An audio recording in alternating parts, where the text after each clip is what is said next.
बिस्मिल्लाहिर्रहमानिर्रहीम। अस्सलाम वालेकुम, welcome to my YouTube channel. बहुत ही मज़ेदार और बहुत ही झटपट तैयार होने वाली एक रेसिपी तैयार करने जा रहे हैं, जो कि हम लेफ़्ट ओवर रोटी से, रात की बची हुई जो रोटी होगी उससे हम तैयार करेंगे। तो ये देखें, यहाँ पर मेरे पास रात की बची हुई रोटी पड़ी हुई थी। इसको हम ज़ाया नहीं करेंगे, तो इससे हम एक बड़ी मज़ेदार सी डिश जो है वो तैयार कर लेते हैं। तो हमने क्या करना है कि इधर बाउल के अंदर मैंने 3 अंडे लिए हैं। इसके अंदर मैं थोड़ा सा चॉप किया हुआ प्याज और चॉप किया हुआ धनिया ऐड कर दूँगी।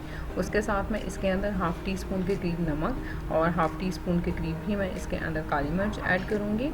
मैंने आटे में नमक ऐड नहीं किया होता। अगर आपने आटे में नमक ऐड किया हुआ है तो आप नमक और मिर्च अपने टेस्ट के मुताबिक कर सकते हैं।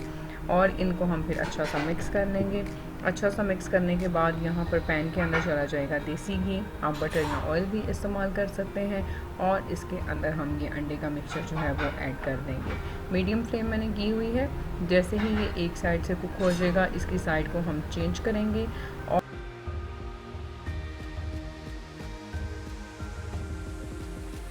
और साइड को चेंज करने के बाद हम इसके ऊपर ये रात की जो बची हुई रोटी थी ये रख देंगे।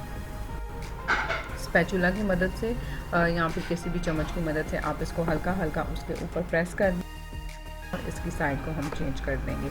अब इस पॉइंट के ऊपर आपने फ्लेम को बिल्कुल लो कर देना है कि हमारी रोटी जो है वो जलने ना पाए। बस हल्का सा क्रिस्पी सा फ्लेवर हमने उसके अंदर लेकर आना है। फ्लेम को मैंने लो कर दिया है। हम इसके अंदर ऐड कर रहे हैं ये चीज़, इसके ऊपर चली जाएगी, ऑलिव्स इसके अंदर चले जाएंगे और यहाँ पर मैं थोड़ी सी कुटी लाल मिर्च यानी कि चिली फ्लेक्स जो है वो इसके ऊपर ऐड कर दूँगी और इसको हम फोल्ड कर देंगे।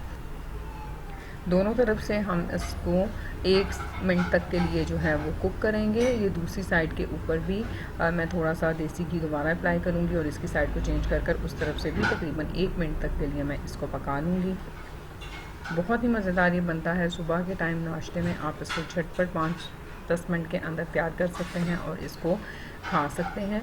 और ये देखिए, बहुत ही चीज़ी, बहुत ही मज़ेदार इसका टेस्ट और इसका फ्लेवर आता है। इस तरह से आप अपनी रात की बची हुई रोटियों को जो है वो रीयूज़ कर सकते हैं, उनको ज़ाया होने से बचा सकते हैं।